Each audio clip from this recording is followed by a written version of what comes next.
Flávio Bolsonaro aciona TCU contra Lula por uso da Rede Nacional de Rádio e TV. História de Zeca Ferreira.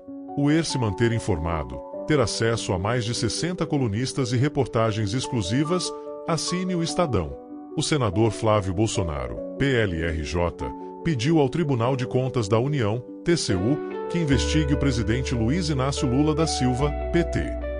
Na representação, ele acusa Lula de usar a Rede Nacional de Rádio e TV para autopromoção sob o pretexto de um pronunciamento oficial, o que, segundo ele, configuraria desvio de finalidade e violação aos princípios da moralidade administrativa. O documento classifica o pronunciamento de Lula, feito em 24 de fevereiro, como uma campanha publicitária e alega que o conteúdo veiculado desrespeita o decreto que regula o uso da rede nacional por agentes públicos. O Estadão procurou a Secretaria de Comunicação Social da Presidência, SECOM, para comentar a representação do senador, mas não obteve resposta. O presidente Lula se valeu da Rede Nacional de Transmissão para promover sua imagem, transformando o pronunciamento em verdadeira propaganda política, com direito ao uso de muitos recursos publicitários e, inclusive, atores, afirma o texto. A representação sustenta ainda que o presidente adotou um discurso eleitoreiro para destacar 2 programas de governo. Flávio Bolsonaro argumenta também que os atos de Lula podem configurar improbidade administrativa. Ele solicita que o TCU abra um inquérito para investigar as acusações e convoque o presidente para depor. Além disso, pede a aplicação das sanções cabíveis e a devolução aos cofres públicos dos valores gastos na produção dos vídeos. Mais notícias hoje. Por unanimidade, STF homologa liberação das emendas parlamentares. História de Andréa Verdelho e André Richter, repórter da Agência Brasil, 20. O Supremo Tribunal Federal, STF, decidiu, nesta segunda-feira, 3, por unanimidade, homologar o plano de trabalho para aumentar a transparência e a rastreabilidade das emendas parlamentares ao orçamento da União. A medida foi elaborada em conjunto pelos poderes Legislativo e Executivo. A decisão do ministro Flávio Dino foi referendada pelo plenário da Corte, em sessão virtual de julgamento, que começou na sexta-feira, 28, e, mesmo com a votação de todos os ministros, segue aberta até quarta-feira, 5. O compromisso dos parlamentares foi enviado na terça-feira, 25, ao ministro, que é relator dos processos que tratam das medidas de transparência determinadas pelo STF para o pagamento das emendas. Ao homologar o plano, Dino liberou o pagamento das emendas deste ano e dos anos anteriores suspensas por decisões da Corte.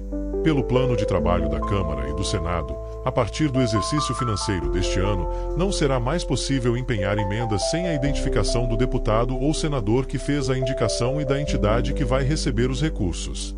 Conforme a decisão de Dino, não entram na liberação emendas específicas para organizações não governamentais, ONGs, e entidades do terceiro setor que foram alvo de auditoria da Controladoria Geral da União, CGU. Recursos para a saúde que não estão regularizados em contas bancárias específicas e emendas de bancada. Emendas de bancada e de comissão que não foram convalidadas em atas das respectivas comissões e que estejam sem identificação do parlamentar. Entenda. O impasse sobre a liberação das emendas começou em dezembro de 2022, quando o STF entendeu que as emendas chamadas de RP8 e RP9 eram inconstitucionais. Após a decisão, o Congresso Nacional aprovou uma resolução que mudou as regras de distribuição de recursos por emendas de relator para cumprir a determinação da Corte. No entanto, o PSOL, partido que entrou com a ação contra as emendas, apontou que a decisão continuava em descumprimento. Após a aposentadoria da ministra Rosa Weber, relatora original do caso, Flávio Dino assumiu a condução do caso. Em agosto do ano passado, Dino determinou a suspensão das emendas e decidiu que os repasses devem seguir critérios de rastreabilidade. O ministro também determinou que a CGU auditasse os repasses dos parlamentares por meio das emendas do orçamento secreto. No mês passado, Flávio Dino suspendeu emendas parlamentares para a ONG devido à falta de transparência. Em dezembro, por exemplo, ele havia bloqueado as transferências de 4,2 bilhões de reais em emendas de comissão. O total previsto para emendas parlamentares no orçamento de 2025, que ainda não foi aprovado, chega a 52 bilhões de reais, uma alta em relação a 2024, quando a cifra foi de 49,2 bilhões de reais. Há 10 anos, em 2014, esse valor era de 6,1 bilhões de reais. Mais notícias. Vivemos processo de fragilização crescente da democracia, diz Walter Salles. História de Fernanda Isabela e Pedro Martins.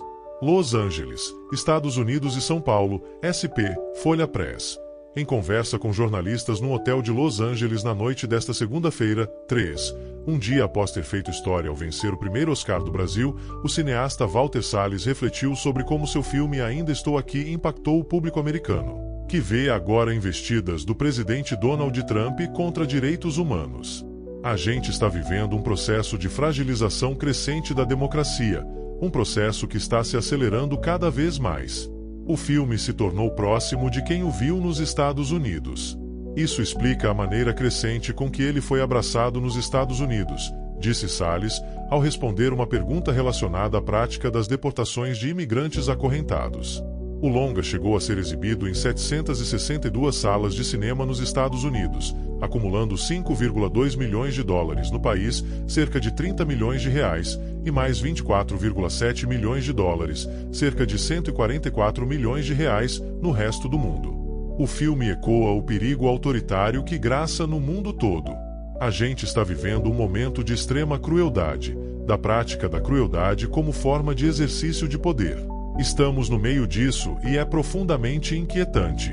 Numa hora como essa, o jornalismo investigativo, a literatura, a música, o cinema, todas as formas de expressão se tornam fundamentais para combater isso, para trazer uma polifonia democrática. Mais cedo, em entrevista ao vivo ao Jornal Nacional, a atriz Fernanda Torres disse que seu trabalho em Ainda Estou Aqui, no papel de Eunice Paiva, viúva de Rubens Paiva, é de certa forma uma maneira de dar continuidade ao legado de sua mãe, Fernanda Montenegro. De óculos escuros para disfarçar a comemoração da noite de domingo, quando Ainda Estou Aqui venceu o Oscar de melhor filme internacional, a atriz diz que, da mesma forma que sua mãe resistiu à ditadura militar, ela sente fazer o mesmo por meio de seu trabalho. Eu fico pensando nas crianças que estão vivas hoje, em que filmes eles farão daqui a 50 anos sobre a nossa resistência hoje ao autoritarismo, aos movimentos antidemocráticos, à anticultura.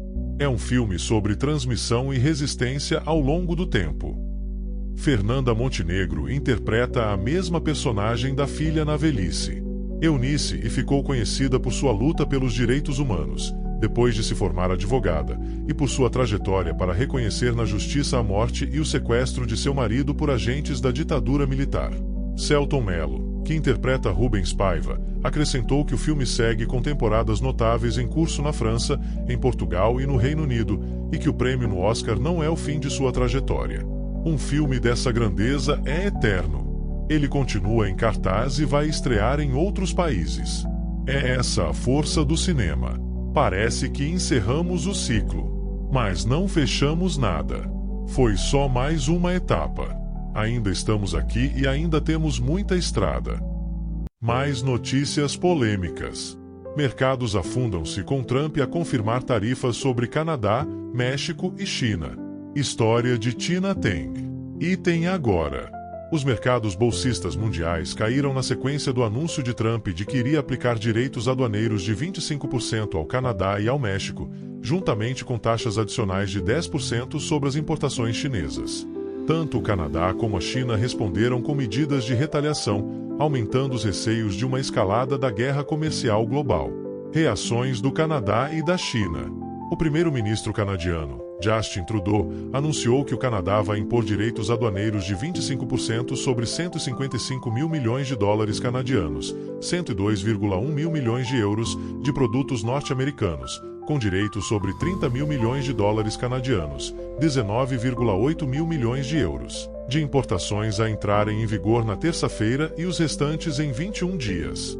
As nossas tarifas permanecerão em vigor até que a ação comercial dos Estados Unidos seja retirada e, caso as tarifas dos Estados Unidos não cessem, estamos em discussões ativas e contínuas com as províncias e territórios para procurar várias medidas não tarifárias, disse Trudeau em um comunicado.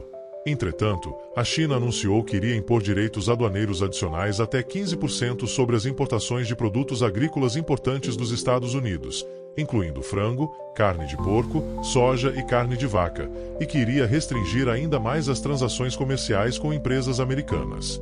O Ministério do Comércio da China tinha divulgado uma declaração anterior em que afirmava que Pequim estava fortemente insatisfeita com os direitos aduaneiros dos Estados Unidos e que iria tomar medidas de retaliação para salvaguardar os seus direitos e interesses. Em fevereiro, a China já impôs uma taxa de 15% sobre o carvão e o gás natural liquefeito, GNL, provenientes dos Estados Unidos e uma taxa de 10% sobre o petróleo bruto americano, equipamento agrícola e determinados veículos, na sequência da taxa inicial de 10% imposta pela administração Trump sobre as importações da China. No mês passado, Trump também assinou um memorando que dá instruções ao Comitê de Investimento Estrangeiro para travar o investimento chinês nos Estados Unidos. Mercados europeus em alta. O sentimento de aversão ao risco dominou as tendências do mercado global, fazendo com que os mercados acionistas dos Estados Unidos caíssem acentuadamente. O índice tecnológico Nasdaq caiu 2,6%, apagando todos os ganhos desde a vitória de Trump nas eleições. O dólar americano enfraqueceu em relação à maioria das outras moedas importantes devido a uma queda nos rendimentos dos títulos do governo dos Estados Unidos. No entanto, o dólar canadiano e o peso mexicano caíram acentuadamente em relação ao dólar. As obrigações do Tesouro dos Estados Unidos, ou títulos do Tesouro, são considerados ativos de refúgio e os preços das obrigações movem-se inversamente com os rendimentos das obrigações. Outros ativos de refúgio, incluindo o ouro e o iene japonês, registraram todos fortes ganhos. Em contraste com as quedas nos mercados bolsistas dos Estados Unidos, as ações europeias continuaram a sua recuperação recorde, com o índice Euro Stoxx 600 e o DAX da Alemanha a atingirem novos máximos na segunda-feira. As ações do setor da defesa subiram, impulsionando o setor industrial do bloco. As ações da Rheinmetall AG subiram 13,7%, as da Airbus 5,9% e as da Bayer AG 5,7%, depois de o primeiro-ministro britânico, Keir Starmer, se ter encontrado com o presidente ucraniano, Volodymyr Zelensky, em Londres. Starmer comprometeu-se a trabalhar com a Ucrânia numa estratégia para acabar com a guerra, aumentando a probabilidade de um aumento das despesas militares na Europa. Os índices europeus, como o Stoxx 600, o DAX e o CAC 40, registraram, no entanto, descidas marginais na manhã de terça-feira. Subida do euro e das taxas de rendibilidade das obrigações.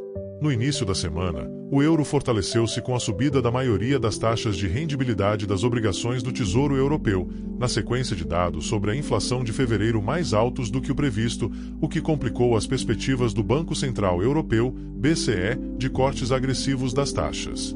Na segunda-feira, o rendimento do Bund a 10 anos da Alemanha subiu 10 pontos base, contrastando com uma queda de 9 pontos base nos títulos do Tesouro dos Estados Unidos a 10 anos. O par EUR-USD subiu quase 1 cêntimo, ultrapassando 1,0480. A Bitcoin recuou para pouco menos de $84 mil, 80.100 euros, às 7 horas e 20 CET na terça-feira, da alta de segunda-feira acima de $94 mil, 89.600 euros, refletindo a ampla liquidação de ações de tecnologia. A maior moeda digital do mundo experimentou uma subida de curta duração depois de Trump publicar na rede Truth Social que iria avançar com uma reserva estratégica de criptomoeda e garantir que os Estados Unidos sejam a capital mundial da criptomoeda.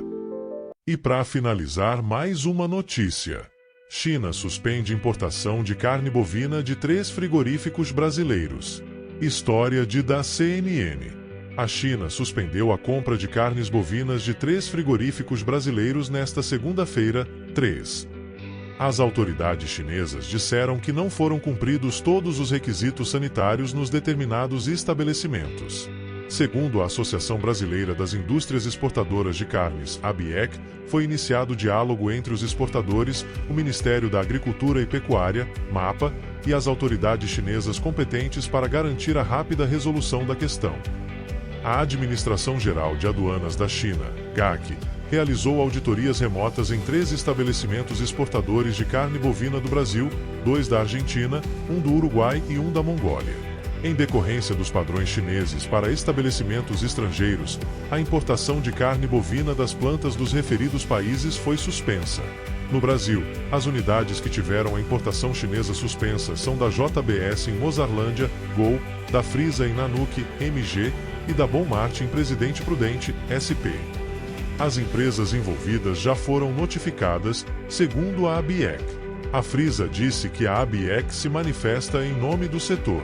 A CNN entrou em contato com o Ministério da Agricultura e Pecuária, MAPA, e com os outros 2 frigoríficos brasileiros, mas não teve retorno até o momento.